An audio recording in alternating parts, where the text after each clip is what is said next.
बिस्मिल्लाहिर्रहमानिर्रहीम। अस्सलाम वालेकुम स्टूडेंट्स। सेकेंड ईयर केमिस्ट्री के ऑर्गेनिक केमिस्ट्री के एक और लेक्चर के साथ मैं आज आप लोगों के सामने हाजिर हूँ।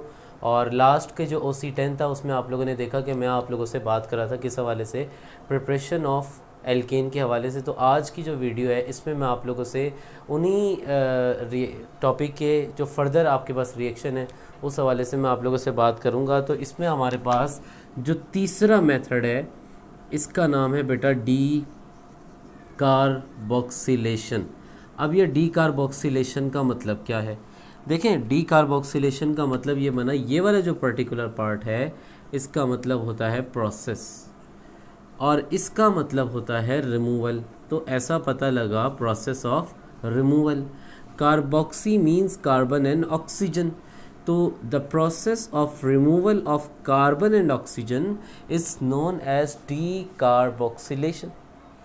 अब आप यहाँ पे देखिएगा, यहाँ पे मैंने इस तरीके का एक कंपाउंड बनाया RCOONA, ठीक है, सॉल्ट ऑफ कार्बोक्सिलिक एसिड। और इसका रिएक्शन अगर मैं करवा रहा हूँ सोडियम हाइड्रोक्साइड के साथ इन the presence of calcium oxide, तो होगा क्या?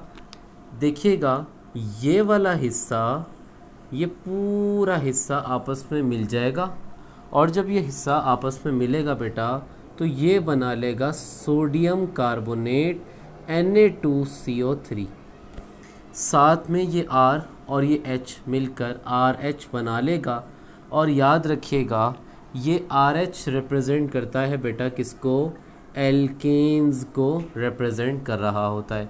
अब इसकी एक रेलेवेंट एग्जांपल देखते हैं। मैंने आपको ये बताया था इस R की जगह पे आप CH3 C2H5 वगैरह लिख सकते हैं। लेट्स से मैंने यहाँ पे लिखा CH3, COONA as it is आया। इसका रिएक्शन करवाया सोडियम हाइड्रोक्साइड से इन the presence of calcium oxide. अब आप देखें वही तरीक़ेकार जैसा ऊपर है, ये देखिएगा, ये आपके पास पूरा जो हिस्सा है ये आपस में मिल जाएगा और इसने बना लेना है बेटा क्या? सोडियम कार्बोनेट बना लेना है। और साथ में ये CH3 और ये H मिलकर क्या बना लेगा? CH4 बना लेगा। और आपने कार्बन और ऑक्सीजन के रिमूवल से क्या बना लिया? मीथेन बना लिया, यानी एल्केन को प्रिपेयर कर लिया। तो ये तीसरा मेथड ऑफ प्रिपरेशन है एल्केन का। अब इसके बाद फोर्थ मेथड ऑफ प्रिपरेशन के हवाले से मैं आप लोगों से यहाँ पे बात करता हूँ। ज़रा देखिएगा इसको, मैं इस हिस्से को ज़रा इरेज कर देता हूँ, ठीक। तो आप लोग यहाँ देखिएगा, अगली बात क्या है? चौथा रिएक्शन है बहुत ज़्यादा important, words reaction. Words reaction बहुत इम्पॉर्टेंट रिएक्शन है। अब इसका तरीक़ेकार क्या है? ये देखिएगा, एल्काइल हैलाइड, ये एल्काइल हैलाइड को रिप्रेजेंट कर रहा है और ये रिप्रेजेंट कर रहा है सोडियम को, ठीक है। whenever alkyl halide is treated with sodium in the presence of dry ether as a catalyst, the product will obtain with double the number of carbon atom as present in reactant। मतलब ये बेटा जितने भी carbon यहाँ पे उसका double यहाँ पे ऑब्टेन होगा और साथ में बन जाएगा NaX। बैलेंस करने के लिए यहाँ और यहाँ पर 2 लगा दें। सर मतलब क्या बना? ज़रा देखिएगा बेटा, ये तो जनरलाइज इक्वेशन है। अच्छा, एक और बात, जिस तरीके से RH रिप्रेजेंट करता है एल्केन को, इसी तरीके से ये भी किसको रिप्रेजेंट कर रहा है बेटा? एल्केन को रिप्रेजेंट कर रहा है। तो आप इसकी इक्वेशन ज़रा देखिएगा, मैंने यहाँ पे लिखा CH3Cl, R की जगह पे ये आ गया, X की जगह पे Cl, और इसका रिएक्शन सोडियम से हो रहा है, ठीक है। सोडियम से हो रहा है किसकी मौजूदगी में? ड्राई ईथर की मौजूदगी में। बेटा इसका नाम क्या है? इसका नाम है मिथाइल क्लोराइड, और क्योंकि ये फॉर्मूला इससे रिजेंबल कर रहा है आप इसको कह देंगे ये एल्काइल हैलाइड है। और जब एल्काइल हैलाइड सोडियम से रिएक्शन करेगा तो कार्बन डबल हो जाएंगे, यानी यहाँ एक कार्बन है तो यहाँ दो कार्बन हो गए, यहाँ 3 हाइड्रोजन है तो यहाँ क्या हो गए 6 हाइड्रोजन हो गए, और ये सोडियम और ये क्लोरीन मिलकर यहाँ पे क्या बना लेंगे NaCl बना लेंगे। और बैलेंस करने के लिए इधर इधर और इधर क्या लगा दिया 2। अब बेटा ये क्या बनकर आ गया आपके पास इथेन बनकर आ गया। क्या इस मेथड से आप अपने आप से सवाल पूछिएगा वीडियो पॉज करके कि क्या इस मेथड से मीथेन प्रिपेयर हो सकता है? जवाब इसका ये है कि इस मेथड से मीथेन प्रिपेयर नहीं हो सकता। क्यों नहीं हो सकता? क्योंकि अगर एक कार्बन भी है तो वो भी क्या हो रहा है डबल हो रहा है। लेट्स से मैं यहाँ पे एक और एग्जांपल लिखता हूँ। मैंने यहाँ पे लिखा C2H5, इस R की जगह पे C2H5 लिख दिया, X की जगह पे अब की बार Br लिख दिया और इसका रिएक्शन करवाया सोडियम से। जैसे ही आपने देखा एल्काइल हैलाइड का रिएक्शन सोडियम से हो रहा है, फ़ौरन से कहना कि कौन सा रिएक्शन है, वर्ट्स रिएक्शन है। और जब भी इसका नाम क्या है बेटा, इसका नाम है इथाइल ब्रोमाइड। इथाइल ब्रोमाइड किससे रिएक्शन कर रहा है? सोडियम से। किसकी मौजूदगी में? ड्राई ईथर की मौजूदगी में। तो जितने भी कार्बन हैं, यहाँ 2 कार्बन है, यहाँ हो गए 4, यहाँ 5 हाइड्रोजन है, यहाँ हो गए 10। तो कार्बन डबल हो गए, double the number of carbon atom. ठीक है, और ये सोडियम और ये ब्रोमीन मिलकर आपस में क्या बना लेंगे? NaBr बना लेंगे। बैलेंस करने के लिए यहाँ और यहाँ 2 लगा दें। अब बेटा इस कंपाउंड का नाम क्या है? इस कंपाउंड का नाम है ब्यूटेन। तो अब इस स्टेटमेंट को दोबारा देखिएगा। Whenever alkyl halide is treated with sodium in the presence of dry ether as a catalyst, जितने भी कार्बन हैं, यहाँ एक कार्बन है तो यहाँ डबल हो गया, तो मैं क्या बोलने लगा हूँ, the product will obtain with double the number of carbon atom as present in reactant. और अगली बात यहाँ पे इंतहाई इंपॉर्टेंट बात मैं आप लोगों के सामने लिखता हूँ, ज़रा देखिएगा। वो बात ये है कि अगर मुझे बड़े एल्केन बनाने हैं, बड़े हायर एल्केन बनाने, उस वक्त मैं वर्ड्स रिएक्शन यूज़ करूँगा। तो मैं यहाँ पे लिखूँगा this reaction is used to produce higher alkanes. इंतहाई इंपॉर्टेंट बात आ गई, higher alkanes. Wurtz reaction higher alkane को प्रिपेयर करने के लिए यूज़ होता है। अब आप यहाँ पे देखिएगा, अगली बात मैं क्या करने लगा हूँ, आपने एक काम ये करना है, वो काम ये है कि आप इसका रिएक्शन CH3CH3Cl और इसका रिएक्शन करवाइएगा सोडियम से। ठीक है, इसका रिएक्शन करवाइएगा सोडियम से।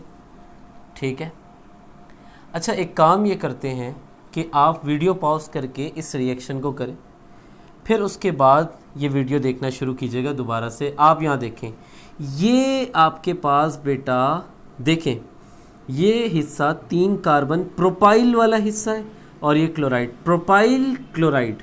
अच्छा प्रोपाइल भी कैसा, चेक करें, कोने वाले कार्बन से पहले वाले कार्बन पर अगर एक कार्बन लगा है तो इसको कहते हैं आइसो। टोटल कितने कार्बन है? 3। आपने यहाँ पे लिखा प्रोपाइल, आइसो प्रोपाइल, और Cl की वजह से आपने यहाँ पे क्या लिख दिया? क्लोराइड। आइसो प्रोपाइल क्लोराइड का रिएक्शन सोडियम से हो रहा है। प्रोपाइल क्लोराइड क्या है? Alkyl halide. एल्काइल हैलाइड का रिएक्शन सोडियम से हो रहा है, तो कौन सा रिएक्शन है ये? Words reaction. फ़ौरन से कैटलिस्ट लिखो यहाँ पर 2 ड्राई ईथर। अब बेटा यहाँ पे देखो, जितने भी कार्बन है वो डबल होने हैं ना, तो ज़रा चेक कीजिएगा। पहले मैं ये वाला हिस्सा एज इट इज़ वहाँ बनाऊँगा, ज़रा देखिएगा।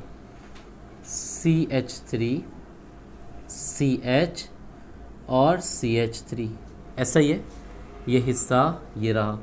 अब इसी हिस्से को दोबारा रिपीट कर दो। कैसे कैसे, ये देखो CH CH3 और CH3, ठीक है। तो देखो कार्बन एटम की तादाद क्या हो गई, डबल हो गई, और सोडियम और क्लोराइड मिलकर क्या बना लेगा बेटा, NaCl बना लेगा। बैलेंस करने के लिए मैं यहाँ और यहाँ पर क्या लिख दूंगा, 2 लिख दूंगा। एक छोटी सी बात, इस कंपाउंड का IUPAC नेम देखते हैं। इस चेन सेलेक्ट की और 1 2 3 4 2,3 डाईमीथाइल ब्यूटेन, ठीक हो गया, 2,3 डाईमीथाइल ब्यूटेन हो जाएगा। ओके बेटा, अब आगे मूव करते हैं। अब मैं आपको 2 छोटे से टास्क भी असाइन कर रहा हूँ ताकि आप लोगों की प्रिपरेशन भी अच्छी हो जाए इंशाल्लाह। आपने क्या करना है, पेज नंबर 161 क्वेश्चन नंबर 7, ठीक है, और page number 162 question number 8 solve करना है, ठीक है। ये बहुत ज़बरदस्त सवाल है, इसको ज़रा देख लीजिएगा तो आपकी प्रैक्टिस अच्छी हो जाएगी। अब इसके बाद लास्ट मेथड ऑफ प्रिपरेशन पढ़ते हैं। मेरे ख्याल से 5वां मेथड है फ्रॉम एल्कीन। अच्छा, आप यहाँ देखिएगा, अल का मतलब कार्बन, ईन का मतलब डबल बॉन्ड। तो ऐसी क्लास ऑफ कंपाउंड जिसमें कार्बन कार्बन के दरमियान डबल बॉन्ड हो, इसको क्या कहते हैं, एल्कीन कहते हैं। इस कार्बन ने कितने बॉन्ड बना लिए, 2, मज़ीद कितने बनाएगा, 2 और बनाएगा हाइड्रोजन के साथ। इस कार्बन के भी ऐसा ही मामलात होंगे। अब बेटा मेरी बात याद रखना, जब भी 2 एटम के दरमियान एक से ज़्यादा बॉन्ड हैं तो उसमें एक सिग्मा और एक पाई होता है।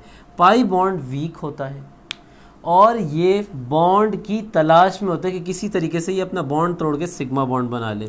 हमने एक काम ये किया, इसमें हाइड्रोजन ऐड किया, किसकी मौजूदगी में, निकल, और 300 डिग्री सेंटीग्रेड टेम्परेचर की। आप एक बात देखिएगा कि जितने भी हाइड्रोजनेशन के रिएक्शन होंगे, एक बात मैंने अभी क्या बोली, हाइड्रोजनेशन का मतलब होता है हाइड्रोजन ऐड करवाना। क्या करना, हाइड्रोजन ऐड करवाना, हाइड्रोजनेशन। तो जितने भी हाइड्रोजनेशन के रिएक्शन है, मोस्ट ऑफ द टाइम हम यही कंडीशन यूज़ कर रहे होते हैं, मोस्ट ऑफ द टाइम। उसके पीछे भी एक रीज़न है, इंशाल्लाह वो भी शेयर करेंगे। तो बेटा जब देखिए पाई बॉन्ड ना बिल्कुल ऐसे, जब आपके पास पाई बॉन्ड टूटेगा तो एक बॉन्ड यहाँ बनेगा, एक बॉन्ड यहाँ बनेगा। तो आप यहाँ देखें, ये 2 कार्बन एटम जब अपना पाई बॉन्ड तोड़ेंगे तो देखें इसने हाथ खोल लिए, ऐसे ऐसा ही है। बाकी यहाँ पे 2 हाइड्रोजन ये रहे और यहाँ 2 हाइड्रोजन ये रहे, पहले से थे। 2 हाइड्रोजन है बेटा, एक यहाँ आके लग गया, एक यहाँ आके लग गया। इसमें कितने कार्बन है, 2 कार्बन, तो ये आ गया ईथ। डबल बॉन्ड को कहते हैं ethene. 2 carbon eth, single bond ene, ये आपने इथीन से इथेन बना लिया, क्या करके, हाइड्रोजिनेशन करवा के। हाइड्रोजिनेशन का माने क्या होते हैं बेटा, एडिशन ऑफ हाइड्रोजन। और यही मेथड है जिससे ऑयल को घी में कन्वर्ट किया जा रहा होता है, ठीक हो गया।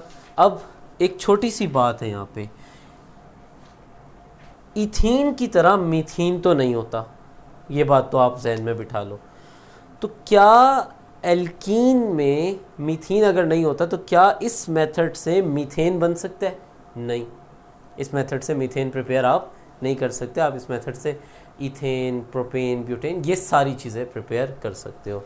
तो ये आपने ये देखा कि ये सारा जो मैंने आपसे बात की, ये सारा एल्केन की प्रिपरेशन का था। अब एक छोटी सी बात और सुनते जाएं, लास्ट बात आज की कर रहा हूँ आप लोगों से, कि हमारे पास अगर मैं बात करूँ एल्केन की, तो मैंने उसकी नेमिंग आपको करवा दी, मैंने उसकी प्रिपरेशन आपको करवा दी। अब मैं आपसे बात करने लगा हूँ एल्केन के केमिकल रिएक्शंस की, एल्केन के केमिकल रिएक्शंस की। बेटा एल्केन आपके पास, एल्केन जो है वो आपके पास कैसा हाइड्रोकार्बन है? एल्केन आपके पास एक सैचुरेटेड हाइड्रोकार्बन है। सैचुरेटेड हाइड्रोकार्बन को क्या कहते हैं? जिसमें सारे सिंगल बॉन्ड हों। और ऐसे कंपाउंड जो सैचुरेटेड हाइड्रोकार्बन होते हैं वो देते हैं बेटा सब्स्टिट्यूशन, सब्स्टिट्यूशन रिएक्शन। ये बड़ी इंपॉर्टेंट बात मैं आप लोगों को शेयर कर रहा हूँ। तो एल्केन क्योंकि सैचुरेटेड हाइड्रोकार्बन है तो वो कौन सा रिएक्शन देगा? सब्स्टिट्यूशन रिएक्शन देगा। सब्स्टिट्यूशन का मतलब होता है एक का आना दूसरे का जाना। इंशाल्लाह अगली वीडियो में आप लोगों को केमिकल रिएक्शन ऑफ एल्केन पे इंशाल्लाह डिस्कस करूँगा आपसे। अपना ख्याल रखिएगा। अल्लाह हाफ़िज़।